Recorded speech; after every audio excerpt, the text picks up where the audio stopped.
जिस बलूचिस्तान को पाकिस्तान ने दोनों हाथों से लूटा, जिस बलूचिस्तान में 85% लोगों के पास साफ पानी नहीं है, वो बलूचिस्तान आज पाकिस्तान का सबसे बड़ा सरदर्द बन गया है। जिस बलूचिस्तान में लोग जानवरों के पीने का पानी पी रहे हैं, जहां 70% बच्चे स्कूल नहीं जाते, उस बलूचिस्तान से अब आजादी की जोरदार दस्तक सारी दुनिया सुन रही है। आतंक को पालने वाला पाकिस्तान आज बीएलए के हमले से डरा हुआ है। पाकिस्तान के पीएम ने पूरे 30 घंटे बाद इस मामले पर अपनी जुबान खोली है। शहबाज शरीफ ने कहा कि ट्रेन हाईजैक करने के मामले से सारे देश की तरह वो भी सदमे में है। बीएलए के इस हमले में जान जाने का उन्हें दुख है। शहबाज शरीफ ने यह भी कहा कि बीएलए का यह हमला पाकिस्तान के हौसले को नहीं तोड़ पाएगा। बलूचिस्तान ने कभी भी पाकिस्तान को अपना देश नहीं माना। पाकिस्तान की हर लूट और अत्याचार का विरोध करने वाला बलूचिस्तान अब पाकिस्तान से आजादी चाहता है। अपने इस मकसद का धमाकेदार ऐलान बलूच लिबरेशन आर्मी ने कर दिया है। मंगलवार दोपहर 1 बजे के करीब बीएलए के लड़ाकों ने जाफर एक्सप्रेस पर हमला करके उसे हाईजैक कर लिया। पटरियों पर धमाका कर उसे रोका और सैकड़ों यात्रियों को बंधक बना लिया। ये बीएलए के उसी ऑपरेशन का वीडियो है जिसमें इस हमले के बारे में बताया गया है।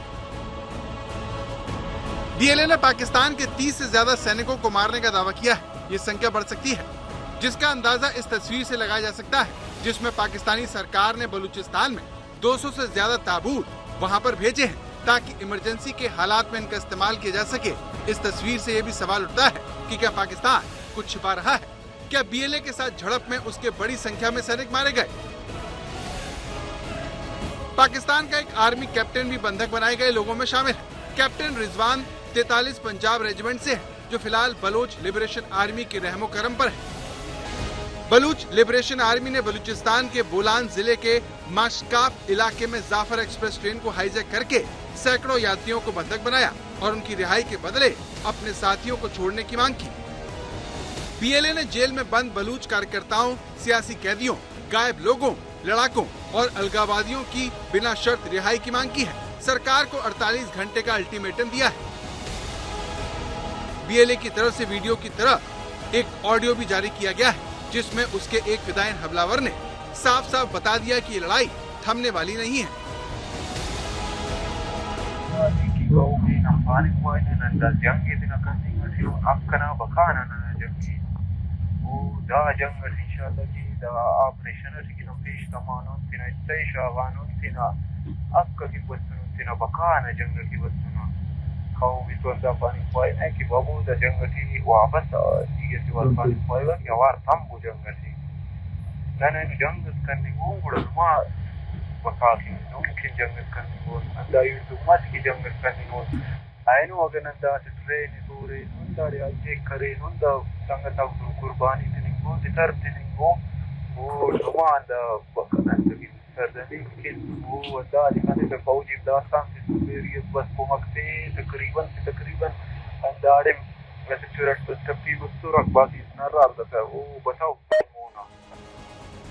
पाकिस्तान की सेना बलूचिस्तान में बीएलए को खदेड़ने के लिए कई बार कोशिश कर चुकी है। हर बड़े हमले के बाद ऑपरेशन लॉन्च किए जाते हैं, लेकिन हर बार बलूचिस्तान से उतना ही बड़ा प्रतिरोध सामने आता है और इस बार तो बीएलए ने पाकिस्तान की सेना को हिला कर दिया है। पाकिस्तान बलूचिस्तान से कोयला निकालता है, उसे इस्तेमाल करके और बेचकर पैसा कमाता है। फिर भी उसकी किताबों में बच्चों को पढ़ाया जाता है कि बलूचिस्तान से पाकिस्तान में सबसे ज्यादा कोयला निकाला जाता है, लेकिन उसकी क्वालिटी अच्छी नहीं होती। बलूच लोगों का कहना है कि अगर कोयला अच्छा नहीं है तो क्यों निकालते हो, लेकिन पाकिस्तान को इससे कोई फर्क नहीं पड़ता। वो तो बलूचिस्तान को एक कॉलोनी की तरह इस्तेमाल करता है। पाकिस्तान में गरीबी और भुखमरी की बात आते ही सबके जहन में बलूचिस्तान की तस्वीर आती है, लेकिन वो हमेशा ऐसा नहीं था। साल 1947 में जब पाकिस्तान को पैसे की जरूरत पड़ी तो जिन्ना बलूचिस्तान से मदद मांगने गए थे। वहाँ उन्हें 1360 किलो सोना दिया गया। इसके बाद पाकिस्तान ने बलूचिस्तान को दोनों हाथों से लूटकर सबसे गरीब राज्य बना डाला। लेकिन बलोच लोगों का गम इससे कहीं ज्यादा है। Voice of Baloch missing persons के मुताबिक साल 2004 से अब तक बलूचिस्तान में 7000 से ज्यादा लोग लापता हो चुके हैं, जबकि इस मामले की जांच करने वाले आयोग का कहना है कि लापता लोगों के सिर्फ 454 केस ही हैं। बलूचिस्तान भले ही पाकिस्तान का सबसे बड़ा राज्य हो, लेकिन वहाँ पर बहुत कम लोग रहते हैं। इसके बावजूद पाकिस्तान का खजाना भरने में ये राज्य सबसे आगे रहता है।